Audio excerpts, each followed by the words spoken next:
Vamos a comenzar. En nombre de la Facultad de Gobierno de la Universidad del Desarrollo, les doy la bienvenida a nuestra actividad. Hoy lanzaremos el libro Conflictividad Política en Chile, tal como aparece en sus pantallas, escrito por Claudio Arqueros, docente de la Facultad de Gobierno y doctor en Filosofía de la Pontificia Universidad Católica de Chile, quien además fue el compilador de esta publicación.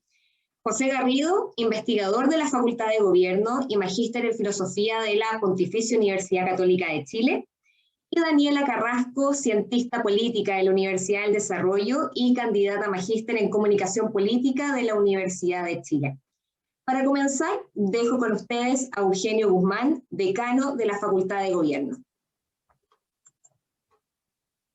Bueno, muy buenas tardes, les doy la bienvenida a todos y a todas para participar en este lanzamiento o en esta presentación del libro Conflictividad Política en Chile.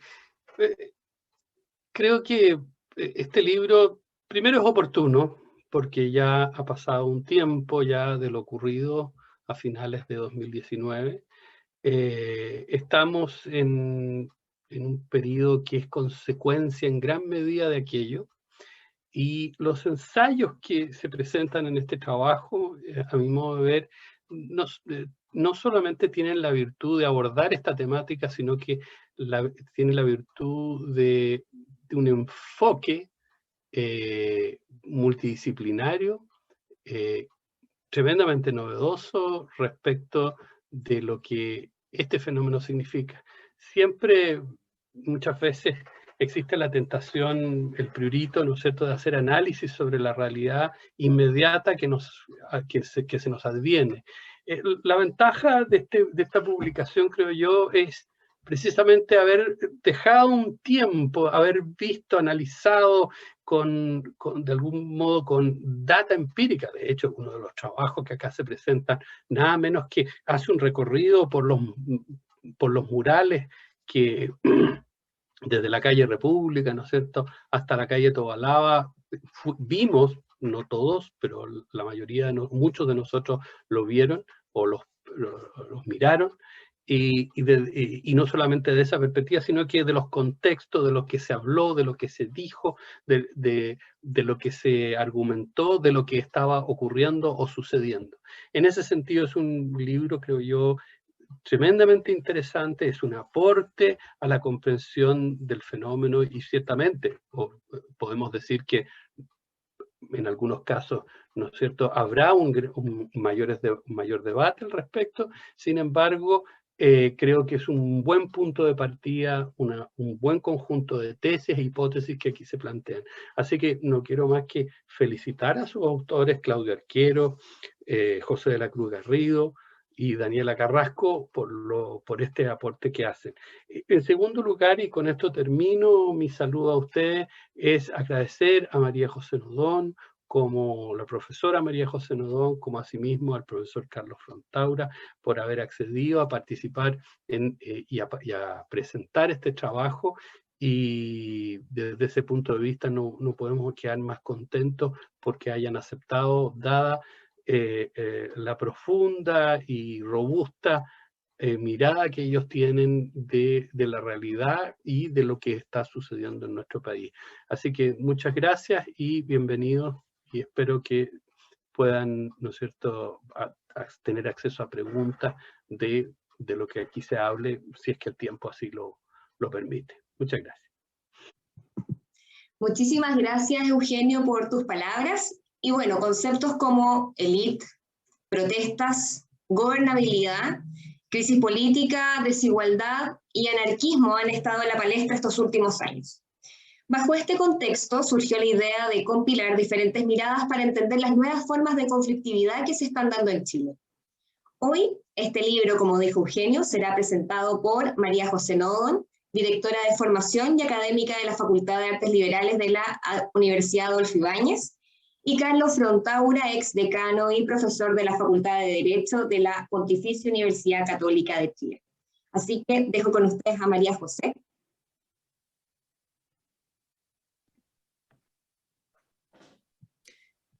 Hola, muy buenas tardes a todos. Muchas gracias por la invitación.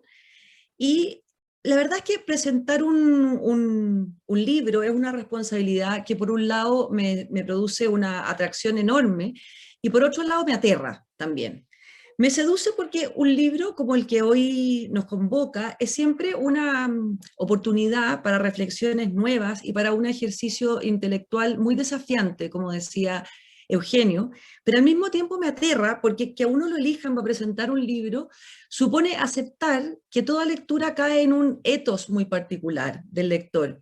Y por lo tanto es imposible dejar de pensar cuál es el match o el vínculo entre el lector y el texto que esperan los que te invitan. Entonces, desde ese lugar y desde la sensación de que vivimos hoy día en un momento político donde la generalidad de la ciudadanía manifiesta un cierto estupor y sobre todo una mucha preocupación respecto del futuro político del país, creo que detenerse en este libro, en este texto y en las reflexiones que el texto abre y plantea es una oportunidad muy rica para poder llenar esta reflexión, no de eslogans, no de conceptos vacíos, sino que de una reflexión académica interesante. Me parece además que este planteamiento de la reflexión, de las preguntas, es muy coherente con el mismo libro, o sea, con el mismo objetivo del libro, que plantea con mucha claridad. Y dice, voy a leer la siguiente cita, dice, el 18 de octubre se opone un evento de tal relevancia y complejidad que intentar asirlo en plenitud es imposible.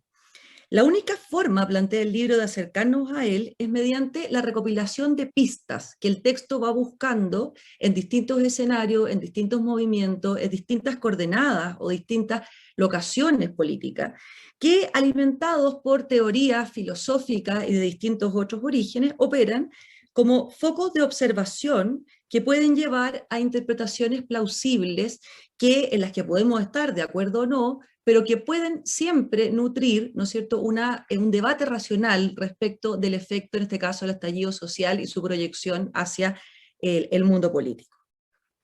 Por lo tanto, este es un libro que se sitúa, creo yo, y eso lo destaco como primer elemento que para mí resulta muy atractivo, que se sitúa mucho más en las preguntas que en las respuestas. Es decir, es un libro que más bien, como habla justamente del concepto de pista, busca entregar o iluminar un escenario complejo para hacer las preguntas correctas o promover la redacción de preguntas más que, digamos, estructurar o cerrar en respuestas. Y yo creo que esa vocación que está además conformada, digamos, y nutrida por una mirada multidisciplinaria, es uno de los elementos más atractivos del texto y que me parece que además es muy, muy importante destacar porque le da una nota distintiva respecto de otros textos, digamos, que abordan en la misma temática.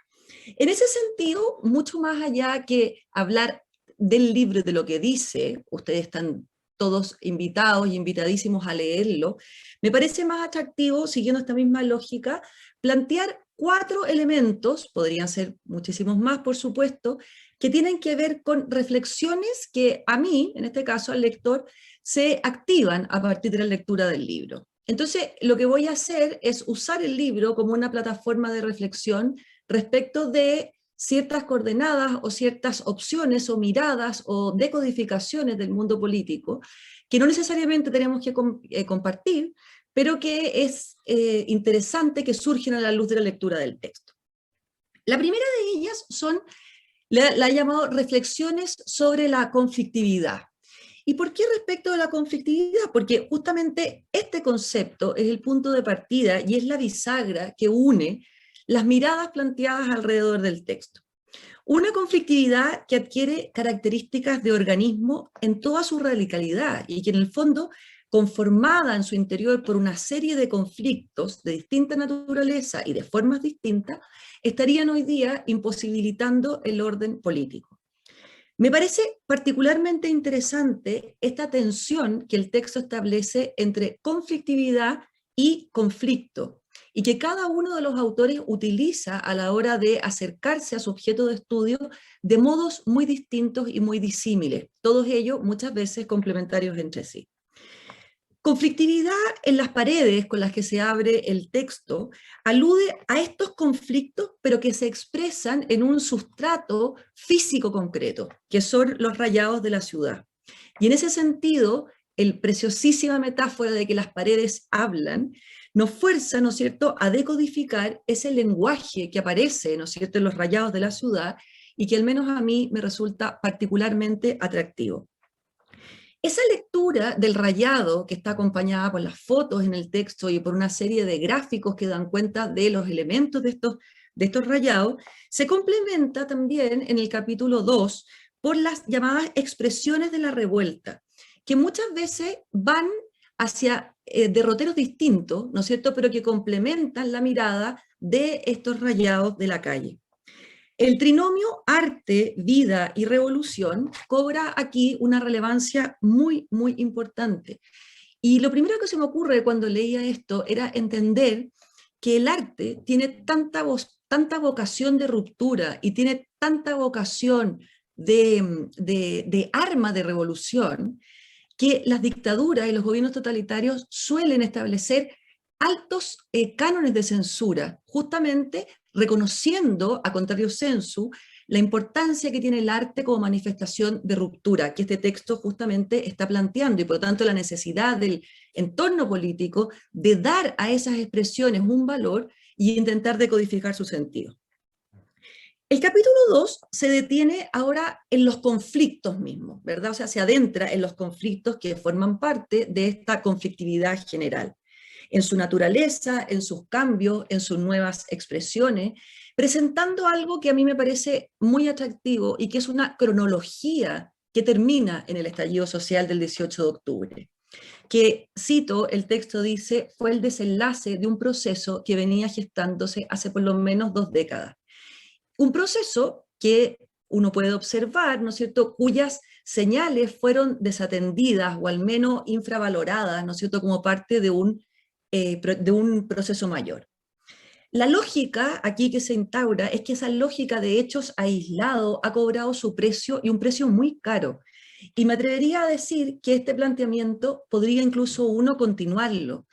Y pensaba yo, a la luz de la lectura del texto, que de alguna manera seguimos estallando, o sea, de alguna manera este proceso que Daniela sitúa, ¿no es cierto?, 2 décadas antes del 18 de octubre del 19, tiene una proyección que es la que indicaba, ¿no es cierto?, Eugenio, hacia adelante, y que este estallido o esta reacción, ¿no es cierto?, que es destemplada, que es desde el estupor, puede explicar quizá por qué hoy nosotros vemos a una clase política que lejos de intentar apaciguar los conflictos, parece que estuviera siempre amplificándolos o incluso creándolos, ¿no es cierto?, semana a semana.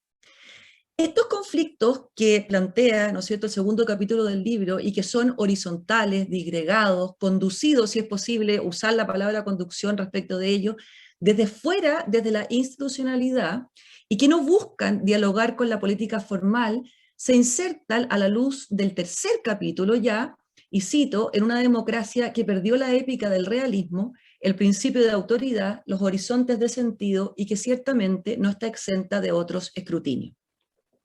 Los nuevos conflictos entonces han planteado una nueva conflictividad, según lo que permite, ¿no es cierto?, concluir el texto, y que han formado y ha tomado formas expresivas muy distintas, aun cuando los sustratos de esas formas eran sustratos que ya existían, y nos fuerzan a replantearnos estructuras y sistemas que hasta hace poco tiempo atrás nos parecían resueltos. Vamos de nuevo a las paredes, porque aquí se expresa no solo la potencialidad del espacio público, sino que se expresa un elemento que a mí me parece particularmente interesante, que es el de utilizar, como dice Alejandro Aravena, a la luz de la construcción de viviendas sociales, la ciudad como un atajo hacia la equidad. O sea, si entendemos estos rayados como formas expresivas de grupos, como sostiene, ¿no es cierto?, José Garrido, grupos que han estado invisibilizados, entonces podemos entender que es la misma ciudad, es el espacio, la que nos entrega claves que nosotros hasta este momento no habíamos valorado en su real potencial y que hoy día nos fuerza a mirar, ¿no es cierto?, ese espacio como un testimonio que habla de un conflicto que está latente y que da pie justamente posteriormente a la violencia. Esa tensión que el texto habla o distingue entre distinguido o invisibilizado expresaría lo anterior. pues el conflicto tiene por esencia esa necesidad de ser visible, y eso creo que el texto lo plantea y es una idea a lo mejor que por evidente la olvidamos. Todo conflicto requiere ser expresado, requiere ser visibilizado, y justamente son esos conflictos que no son visibilizados los que posteriormente dan muchas veces lugar a la violencia.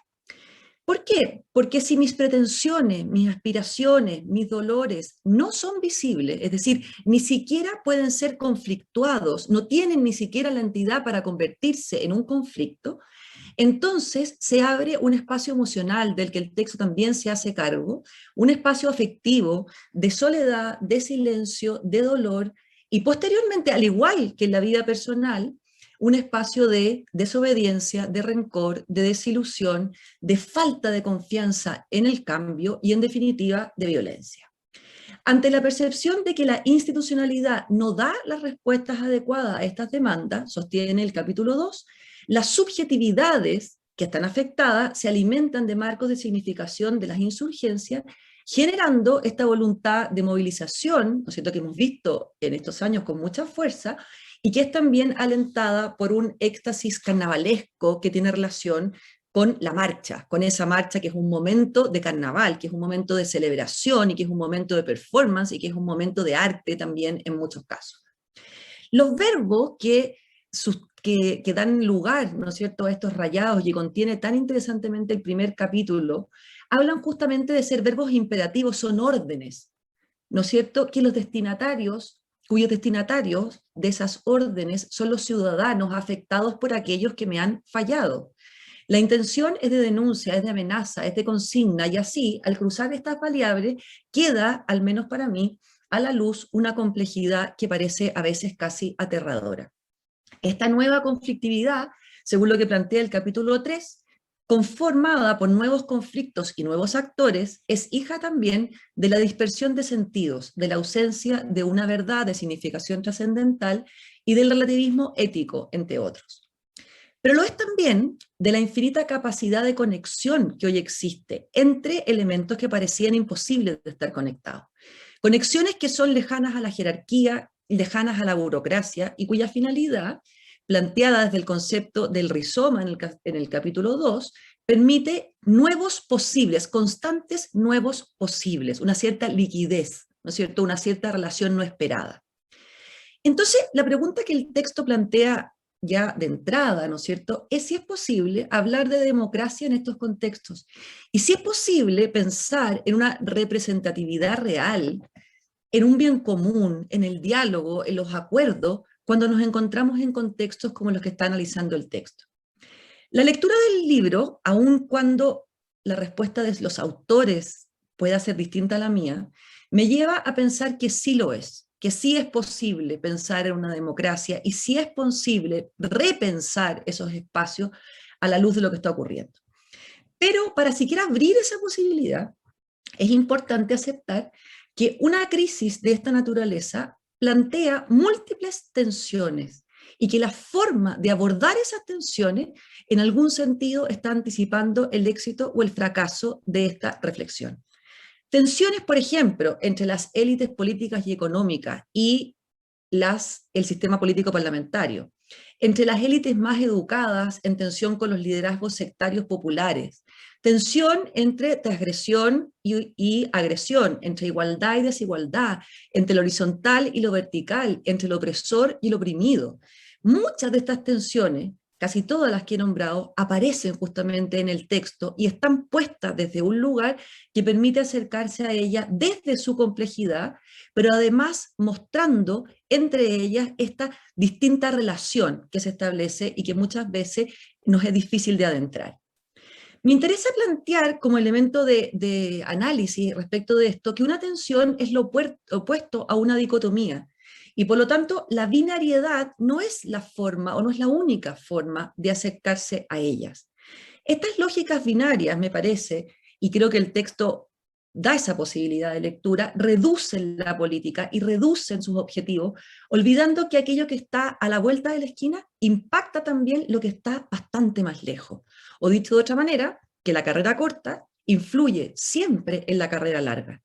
Frente a estas demandas transversales del estallido social que están presentes, ¿no es cierto?, en el texto, y frente a estos conflictos desatendidos que se expresan en las paredes, en las marchas, en esta disgregación de elementos, la opción del sistema político, de nuestro sistema político, fue poner en tela de juego, me parece a mí, las reglas del juego.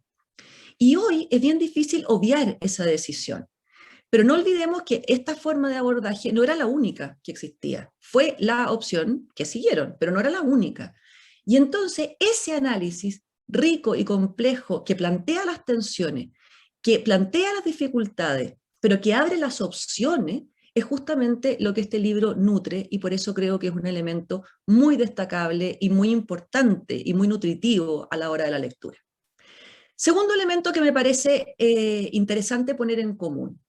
Si nosotros decimos que lo que ha ocurrido con el estallido es esta emergencia o este emerger de nuevos tiempos, de nuevas estructuras y de nuevos actores, este también es un tema que el texto permite nutrir.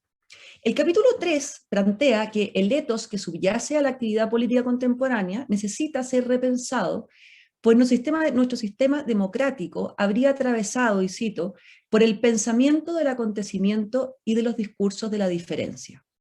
Usando la misma metáfora que utiliza Claudio Arqueros, el autor de este tercer capítulo, el paso de lo líquido a lo gaseoso, que es justamente lo que él sostiene, creo poder esbozar el discurso que me evoca esta lectura y que permitiría pensar en un nuevo o un replanteamiento de la democracia y de sus elementos constitutivos.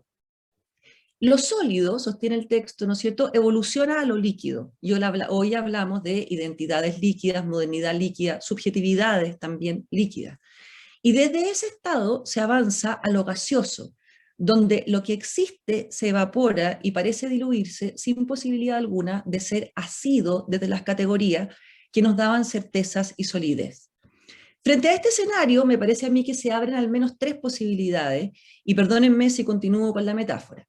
Primero, ponemos toda la fuerza en recuperar el estado anterior, es decir, pasar o de lo gaseoso a lo líquido o de lo líquido a lo sólido. Segundo, nos resignamos frente a la evaporación y damos por perdida la batalla. Entonces decimos, no hay más, esto es una desintegración del sistema y por lo tanto tenemos simplemente que asumirla.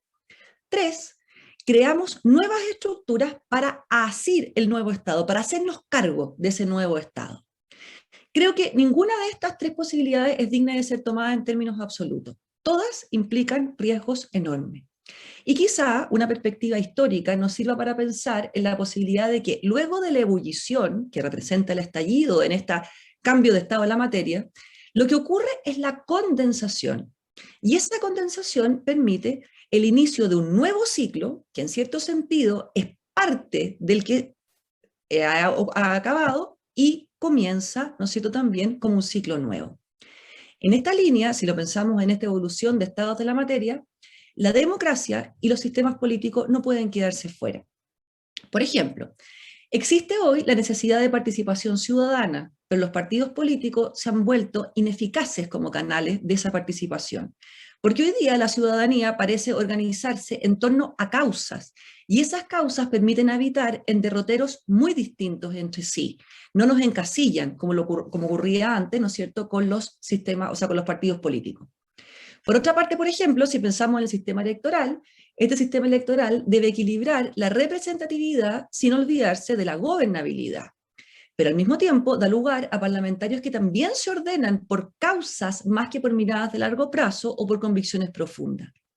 Surge entonces la necesidad de un nuevo pacto, pero nos encontramos con el problema de que esos representantes no existen, porque estos conflictos son conflictos que son atomizados. Y frente a la necesidad de acuerdos que parecen siempre como la plataforma de salvación, resulta que enarbola a la sociedad miles de banderas de la diversidad. La política de los acuerdos, que recordamos con tanta nostalgia y que tanto rendimiento estuvo en el país, creo yo que fue excepcional. Y esperar su permanencia, por lo tanto, no me parece que sea muy real o no sea muy posible. No coincido con la afirmación de que la conflictividad política que hoy observamos, producto de las pérdidas antes expuestas, vaya a vaciar de significación el sistema político representativo. Más bien creo que cambiará ese sentido.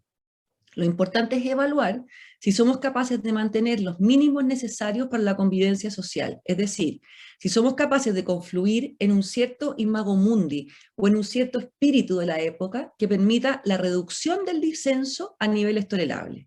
Y quizá la política de mínimos comunes que hoy vemos emerger sea un indicador, ojalá, de un cambio en ese sentido. En lo que sí coincido es que el riesgo es grande, la responsabilidad también lo es.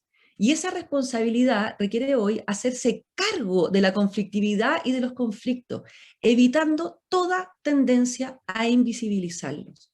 Por eso este libro es un aporte que llega en un minuto muy necesario. Podemos estar de acuerdo o no, ese no es lo relevante. Lo vital es acercarse a estos fenómenos, a estos conflictos y a esta conflictividad con un sano escepticismo, abiertos a una deliberación racional, libre de prejuicios y de sesgo. Quizá un punto de partida sea pensar los sistemas y la estructura política como sistemas que ponen a disposición del otro toda su complejidad para incorporarla, permitiendo así una toma de decisiones más compleja y entendiendo esta como aquella que incorpora una multicausalidad de fenómenos y acepta la enorme amplitud de su impacto. En este sentido, esta tensión entre conflictos y conflictividad y este planteamiento de una necesidad de repensar los actores, los sustratos y los escenarios es un aporte muy relevante a la discusión, y creo que a la discusión no solo respecto al estallido, sino que a la discusión que hoy día está tomando un vuelo y una relevancia importante en el mundo político nacional. Un tercer elemento, y ya voy terminando, es el elemento de irrupción que reconocen las tres partes del libro de estas nuevas plataformas y tecnologías. Y aquí pienso que el libro, si bien no se adentra en esto, sí lo considera como un elemento central, plantea, digamos, que estas plataformas amplifican y aceleran los fenómenos o los procesos sociales, favorecen la subjetividad y la creación de realidades que tienen solo apariencia de real.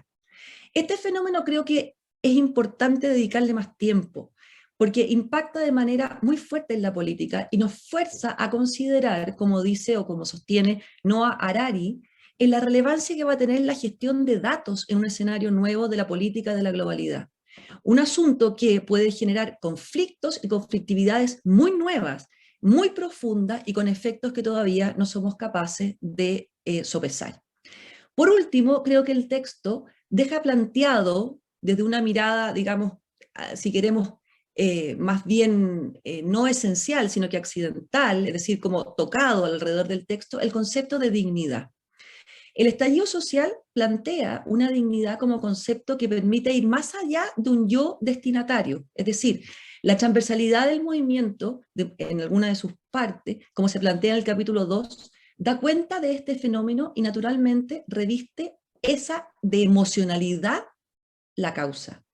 Salgo y me manifiesto en definitiva por ti, por todos, por los que estuvieron, por lo que vendrán, y el hashtag todos somos, lo que sea, se ha vuelto, ¿no es cierto?, recurrente justamente en esta lógica más disuelta de objetivos y de objetivos atomizados que no necesariamente me afectan, pero sí me implican.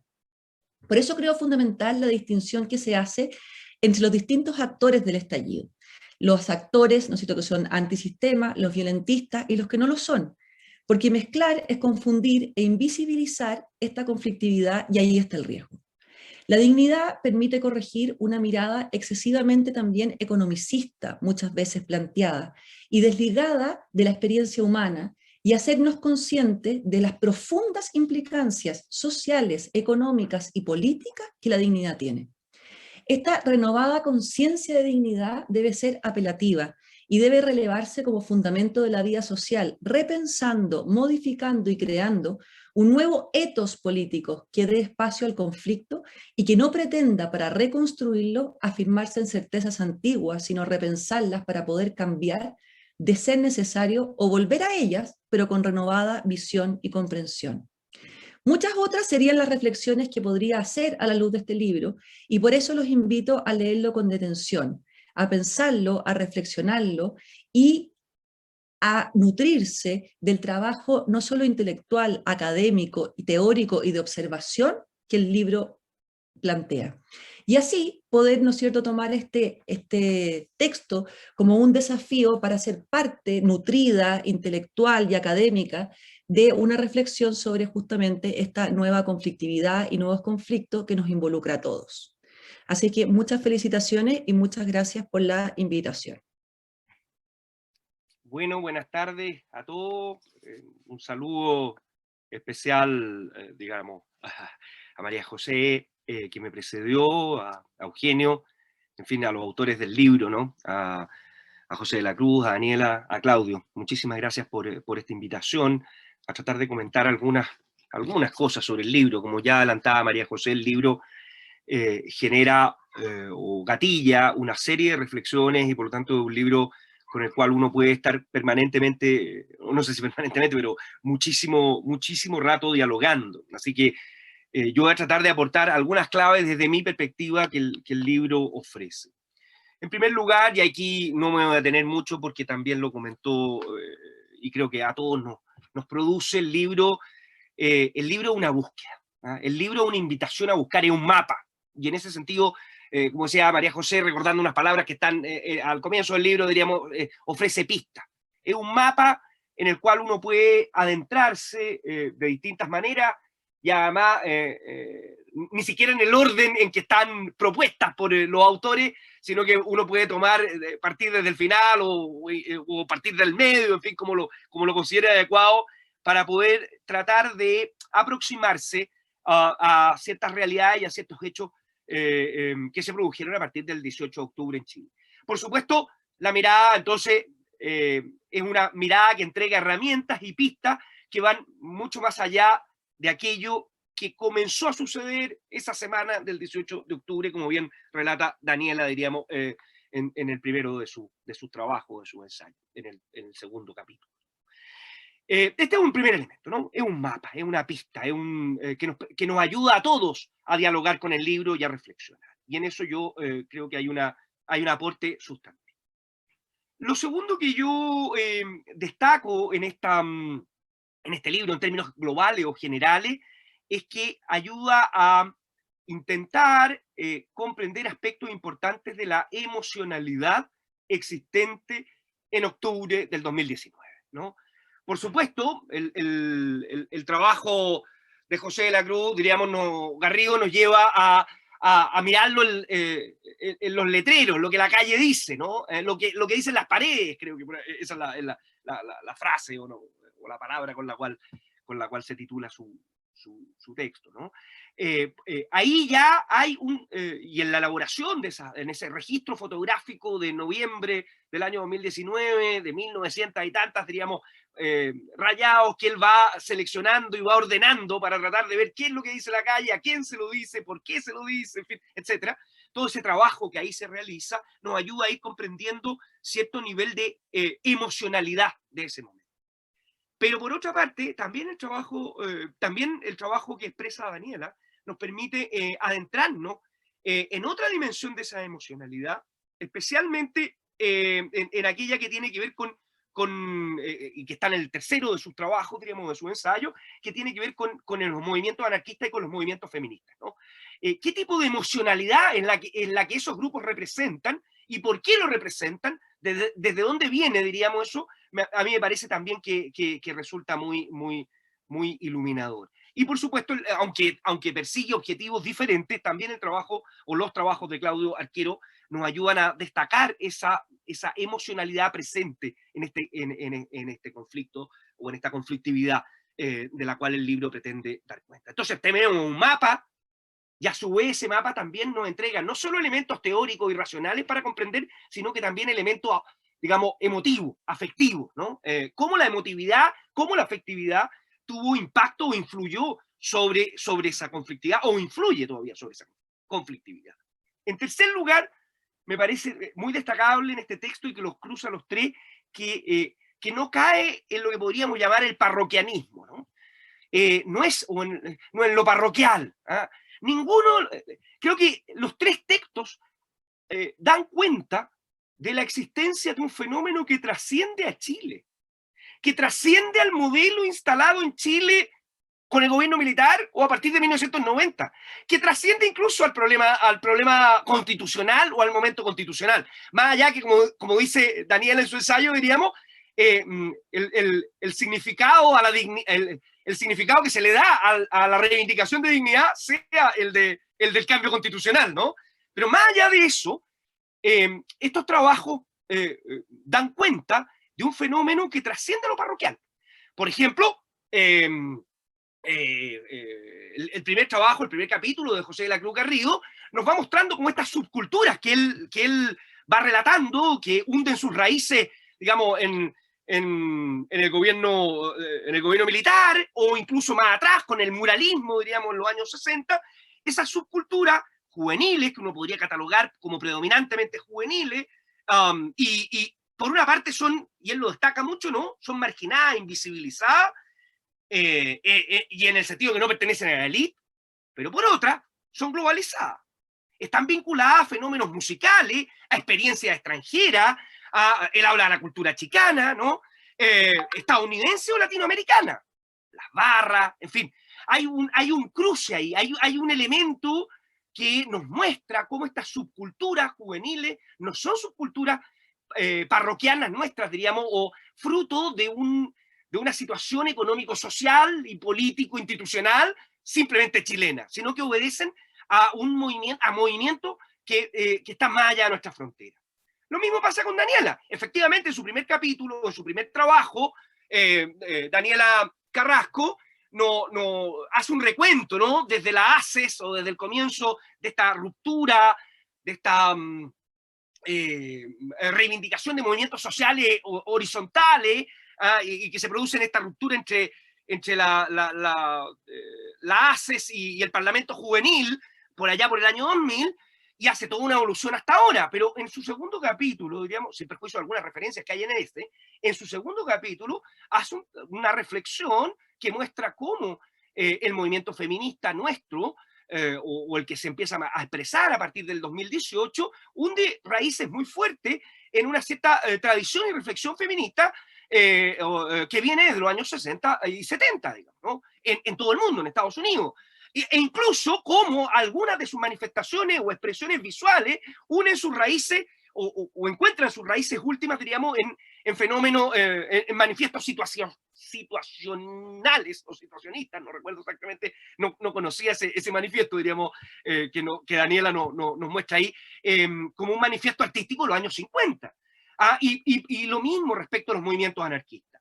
Y en el caso de Claudio Arqueros, diríamos, sus dos textos muestran cómo la situación que se ha enfrentado o que se enfrenta a partir del 18 de octubre hunde sus raíces en la crisis de la modernidad, en la ausencia de sujetos comunes, en la crisis de la representación, en fin, en la fragmentación de la sociedad contemporánea, en esta sociedad líquida de Bauman a la cual él se refiere, en la incapacidad de construcción de proyectos comunes, en fin, de una gramática común, una frase que hemos usado habitualmente yo con Claudio, por eso me invitaron, no porque sepa nada de esto, sino que porque soy amigo de Claudio. Entonces Claudio decidió invitarme, y de la gramática común, o de la ausencia de gramática común, hemos venido hablando hace mucho tiempo entre nosotros, diríamos, en amistad con Claudio, diríamos, y la veo expresada muy bien ahí, ¿no? Esta idea de la ausencia de una gramática común, que por lo demás todos recordaremos, es la expresión de Nietzsche, ¿no? Mientras no destruyamos la gramática, subsiste Dios, subsiste el orden, digamos. Tenemos que destruir la gramática, ¿no? Bueno, a algo de eso estamos asistiendo, la destrucción de esa gramática. En fin, retomo, ¿no? La idea central que cruza el libro, me parece, es colocar esta reflexión, estas preguntas, este mapa, este análisis de la emotividad en una dimensión que es muy superior a la parroquial nuestra. Aquí es una tendencia muy nuestra. Nosotros tenemos una tendencia a la parroquialidad muy grande, a pensar que todo pasa por Chile, todo se hizo acá, en fin, todo es muy particular en el caso nuestro, cuando resulta que tenemos un fenómeno que es muy superior a eso. Dicho lo anterior, quiero destacar algunos rasgos breves de cada uno de estos textos, ¿no? O de cada uno de estos grupos de textos, para asociarlo a los tres autores, ¿no? En primer lugar, mostrar que la conflictividad que ellos van a desarrollar, que estos tres trabajos que van a desarrollar o van a mostrar la conflictividad chilena la van a abordar distintas expresiones de esa conflictividad. Por una parte, José de la Cruz va a abordar la expresión visual de la revuelta, la expresión visual de la revolución. Es decir, sin perjuicio de su análisis previo, que es el análisis de qué subculturas están trabajando ahí, cuáles son las motivaciones que están dentro, diríamos, cuáles serían los elementos que nos permitirían entenderla o comprender cuál es la situación. Él intenta hacer un relato, una narrativa que da cuenta de por qué esas paredes hablan, o cuáles son las expresiones de esa subcultura a partir de la visualidad, de los rayados, digámoslo así, de los grafitis producidos en las primeras semanas de este conflicto. Digamos, las fotografías que sirven para su reflexión y su trabajo son fotografías obtenidas durante las primeras semanas o digamos, de la crisis, especialmente durante el mes de noviembre, diríamos, del año 2019. Y entonces es la expresión visual del conflicto, ¿no? ¿Qué es lo que nos está diciendo visualmente esa calle sobre el conflicto? Y ahí surgen cuestiones muy interesantes porque muestran, por ejemplo, que las ideas fundamentales tienen que ver con un mensaje que no apunta a nadie. El 55%, dice José de la Cruz, de los mensajes no aluden a nadie. Aluden al genérico. O el 24,4% dice aluden o tienen como causa el ser antisistema. Y ya cuando entramos a los verbos, bueno, nos encontramos que si bien en baja numeración, porque el que está más alto es 5,7 es asesinar, pero después luego sigue 2,6 luchar, 2,5 matar. Estos son las acciones, los verbos que reflejarían esto, ¿no? Y que el resentimiento es lo que aflora como la gran... en un margen muy fuerte. De hecho, el mensaje esperanzador, que está también clasificado, llega a un 3,4% frente a un 28% del resentimiento. Entonces, esa visualidad nos expresa, nos da ciertas claves para ir entendiendo parte al menos de esa expresión y de ese conflicto, al menos en lo que se refiere a las subculturas que se expresan de esa forma, diríamos. No todas se expresaron naturalmente por esa vía. Como observación que yo pudiera hacer, muy modestamente, es que en este planteamiento de este primer capítulo, José de la Cruz, yo noto una reflexión en la cual, como decía María José, hay una crítica a una cierta aproximación economicista que de alguna manera es la que ha producido esta subcultura que se siente marginada y segregada, ¿no?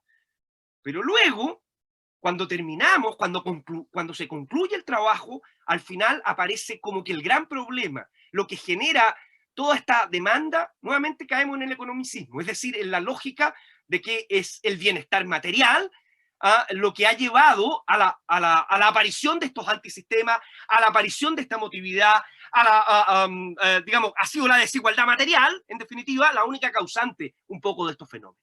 Y eso a mí me hace ruido como reflexión.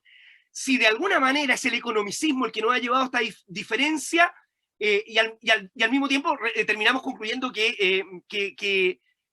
o mejor dicho, que ese es el análisis economicista el que de alguna forma ha provocado esta diferencia, y al mismo tiempo parece ser ese análisis materialista únicamente el que permite entender, digamos, o entender o tratar de entender a estos subculturas. Yo ahí tengo una duda sobre ese tema. El segundo grupo, es decir, los trabajos de Daniela Carrasco, son trabajos que pretenden abordarles, me parece a mí, la expresión material de esta insurrección o de esta revolución o como se la quiera llamar, ¿no? Hay un intento por abordar aquellos aspectos y aquellos grupos que son o que conforman la materialidad de la insurrección. Entonces hay, como ya adelantaba María José, ¿no? En el primero de los trabajos, una evolución muy interesante desde fines de los 90 hasta el momento actual de los distintos grupos que van surgiendo, ¿no? el mochilazo el 2001, la revolución pingüina el 2006, el boicot de la PSU el 2019, todo esto gatillado por ACE, el movimiento estudiantil universitario el 2011, los movimientos temáticos de los indignados el 2011, Patagonia sin represa el 2012, en fin, ¿cómo van apareciendo todos estos movimientos sociales? La Asamblea Constituyente el 2013, diríamos, con Marca tu voto y todo lo que vino después, el No Más AFP, en fin, etc. Ella va haciendo un relato que es muy útil, ¿eh? Porque hay una tendencia, todos tenemos una tendencia a recordar siempre, solamente los últimos hechos, ¿no? Y no más que eso, diríamos. Y en ese sentido, diríamos, ese relato me parece muy relevante porque nos va mostrando quiénes son los actores principales de estos hechos que se gatillarán a partir del 2018 y cómo se fueron gatillando, ¿no? Y por otra parte, en su segundo capítulo, hay un análisis ya más, digámoslo así, más, con un zoom más cercano a dos de esos movimientos, ¿no? Que son el movimiento feminista y el movimiento antifascista o anarquista, digamos, o cómo el movimiento anarquista deriva en este movimiento antifascista, mostrando, ya lo decía yo, sus ramificaciones externas y también su expresión nacional. Ese zoom a esos movimientos que adquieren fuerza e importancia en nuestro contexto del 18 de octubre me parece muy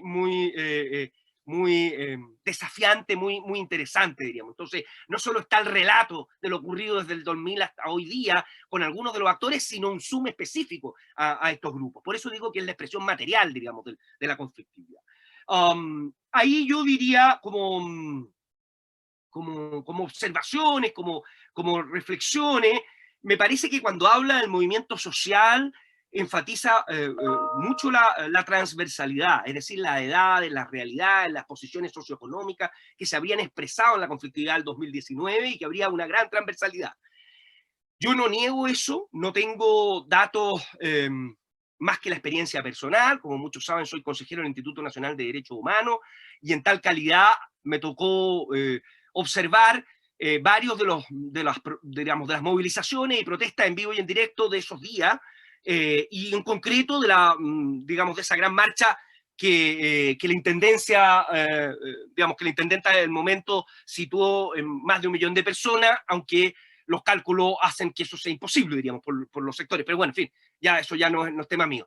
Yo estuve metido en esa marcha, la recorrí de punta a cabo varias veces, y yo tengo dudas de esa transversalidad, pero sí hablo desde mi pequeña mundo y experiencia. Es decir, a diferencia de lo que me pasó con otros consejeros que provienen de otros mundos y que no alcanzaban a caminar 3 pasos y saludaban a un montón de personas y conocían a un montón de personas, está bien, yo puedo ser una persona que no conozca mucha gente, pero alguna gente conozco, diríamos, y la verdad es que en toda la marcha, en todo el recorrido que hice, hubo una sola persona que me saludó, y me saludó por mi categoría de ex decano. Entonces yo hablo desde una experiencia. A mí me parece que esa transversalidad, no digo que no existiera, pero digo que es bastante más débil de lo que o por lo menos en mi experiencia me parece que no aparece yo no la veo tan clara.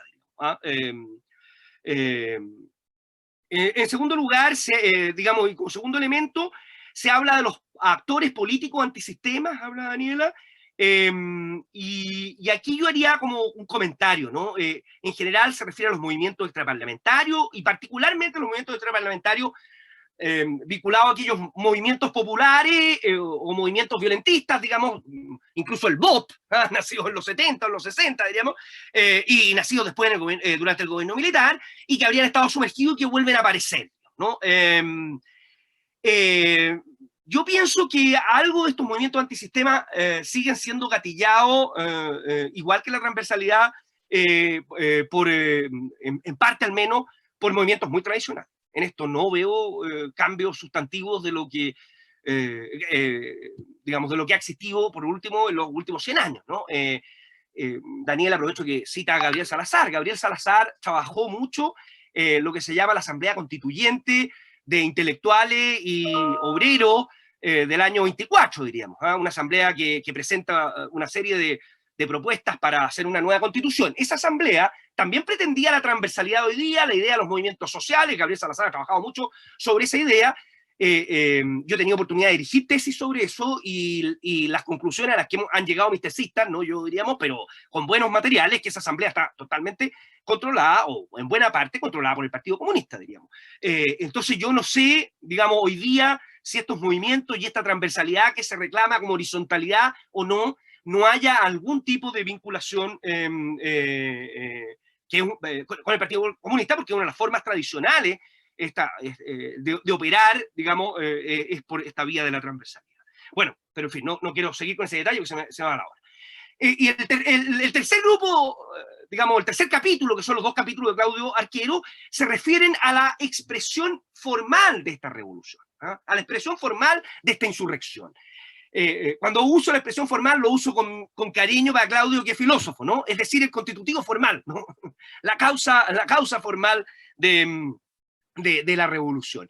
Y en esa causa formal, Claudio, de alguna forma, va delineando, diríamos, la existencia de estructuras de la modernidad que se encuentran, como ya adelantaba, caídas, destruidas, digamos, ¿ah? La ausencia de mínimos comunes, la ausencia de fines comunes, la fragmentación social, la liquidez, la fisura ética, en fin, la fisura política, la falta de representatividad, la existencia de un imaginario que es vaporoso y que no se puede, digamos, captar o comprender, en fin. Todos estos son elementos que en los 2 capítulos de Claudio aparecen relevados como un elemento que está en el trasfondo también, tanto de las expresiones visuales como de los actores y de las subculturas que expresa esta conflictividad. O sea, esta conflictividad no es solo una conflictividad material por ausencia de bienestar, no es solo una conflictividad que tenga que ver con los inconvenientes que pueda tener nuestro sistema institucional, no es solo una conflictividad que tenga que ver con las crisis económicas, sino que es una conflictividad que radica o cuya digamos, cuyos elementos fundantes están digamos, en algunos de los conceptos o de los criterios propios de la modernidad. Si yo pudiera hacerle una observación a estos textos de Claudio, que me parece que ellos de alguna forma tienen una cierta confianza en la política de la modernidad. Hay un dejo de confianza en que la política de la modernidad será capaz de superar estos problemas. Y tengo humildemente la opinión de que eso no es posible. Hay un autor digamos, muerto ya, que fue sacerdote, que se llama Iván Illich. Iván Illich tenía una figura que a mí me gusta mucho, que lo aplicaba respecto a la educación institucionalizada. Él decía, mira, él era muy crítico de la educación institucionalizada, el sistema de educación obligatoria, en fin, escolarización obligatoria. Y Iván Illich decía, mira, esto se parece a la danza a la lluvia de los pueblos primitivos, o de los pueblos en estadios menos sofisticados. Es decir, cuando esos pueblos ven que no llueve, danzan más rabiosamente. Y entonces pues, la escolarización obligatoria ha llevado a fracasos monumentales, diríamos, en toda la sociedad occidental, y entonces lo que se hace es seguir danzando, o sea, seguir estableciendo más obligatoriedad, más control estatal, diríamos, sobre la educación, en fin, etcétera, etcétera, etcétera, y seguimos fracasando más. Bueno, no quiero entrar si la tesis es correcta o no, pero sí me gusta la figura de la danza a la lluvia, ¿no? Pienso yo que los planteamientos propios de la modernidad, la representación moderna, las ideas políticas de la modernidad son una especie de danza a la lluvia. Entonces, ¿cuál es la respuesta que damos frente a todo este fenómeno? Frente a todo este fenómeno, como decía, como recordaba a propósito de Daniela, la respuesta que damos es una nueva constitución. O sea, frente a la crisis que tenemos, más separación de poderes, más derechos individuales, más soberanía popular, más representatividad democrática, o sea, la danza a la lluvia, digamos, ¿ah? Esta es humildemente mi aproximación. Termino señalando que me parece que es un libro muy interesante, muy magnífico, que permite dialogar de distintas maneras, pero, y este es mi pero bueno, los que me conocen lo saben, creo, en mi humilde opinión, yo creo que Occidente se desfonda. Y cuando digo Occidente no estoy pensando en la caída del Occidente cristiano, estoy pensando en la caída de Occidente, ¿no? Creo que Occidente, su modernidad, está desfondada, ¿no? Y esto no es una cuestión de voluntad. Y creo que las manifestaciones de ese desfondamiento lo estamos viendo en los regímenes, en las sociedades de bienestar, como podrían ser las europeas, en la sociedad modélica liberal, donde nace la modernidad como en Estados Unidos, y en la forma o mestiza latinoamericana, ¿no? Ese fundamento es cada día más fuerte, ¿no? Creo que la confianza que la modernidad ha puesto en el bienestar material como la gran razón de la vida en común y de la vida en sociedad, la seguridad material como la gran razón, se desfonda cuando aparecen estados o formas de gobierno que muestran mayor eficiencia o que aparentemente muestran mayor eficiencia en todo lo que se refiere a ese bienestar material. Termino porque ya me pasé en demasía. Agradezco la invitación, agradezco a los autores, creo que son reflexiones realmente muy, muy valiosas, muy interesantes, y que, como dijo María José, yo tampoco había encontrado en otros textos. Muchas gracias. María José y Carlos, agradecemos su tiempo y también agradecemos sus palabras. Nos encantaría seguir escuchando y abriendo quizás la conversación al público, pero por honor al tiempo queremos cerrar este lanzamiento con uno de los autores, así que invito a José Garrido también a que nos entregue algunas palabras de cierre. Y mi agradecimiento, bueno, primero van para la Facultad de Gobierno, a su decano, a nuestro decano, Eugenio Guzmán, por la libertad de poder hacer investigaciones interdisciplinarias y que involucren innovación tecnológica y también de los objetos de estudio, que no es usual. Por supuesto, también al director del Centro de Políticas Públicas, Gonzalo Miller, que apoyó desde el comienzo esta investigación, a mis colegas Nicolás Fierro y Francisco Guzmán, que me ayudaron en el análisis de datos, y sobre todo, por supuesto, a mis colegas Daniela Carrasco y Claudio Arquero, por ofrecer conmigo, de alguna manera, diversas narrativas y enfoques y un marco teórico para poder hacer una lectura de la conflictividad de lo que se expresa en lo que se ha denominado el estallido. Y en particular quiero agradecer porque con esto he podido concretar una motivación, que es la fundamentalmente de recorrer justamente la expresión de la revuelta en estos rayados y grafitis, alrededor de 5 kilómetros del eje urbano de Santiago, y poder leer e interpretar lo que de alguna manera se ha destacado ya en nuestros comentaristas, las paredes hablan. Y desde ahí poder, por tanto, interpretar, ¿no es cierto?, una genealogía de la expresión cultural, que es fundamentalmente juvenil, a mi juicio, y de alguna manera hacer una propuesta de un enfoque de psicología moral que nos permita hacer una lectura de estas expresiones urbanas. Por supuesto, volver y reiterar el agradecimiento a nuestros comentaristas, que realmente han sido muy lúcidas y un gran aporte también para la reflexión sobre los propios trabajos que uno ha hecho, y agradecerles el tiempo que se han tomado para hacer estos comentarios. Y por supuesto quiero agradecerle a todos los que están presentes por haberse sumado a Zoom y poder acompañarnos en este evento, ¿no? Así que muchas gracias. Bueno, muchísimas gracias Pepe, muchísimas gracias María José, muchísimas gracias Carlos por compartir sus reflexiones. Con esto cerramos la actividad y los invito a seguir nuestras redes sociales. Nos encuentran como @gobiernoudb en Instagram, en Facebook y en Twitter, de que prontamente vamos a difundir los puntos de venta de la publicación ahí que estaban preguntando a través de las preguntas y respuestas que está en Zoom. Así que agradecemos su asistencia y les deseamos una muy buena tarde.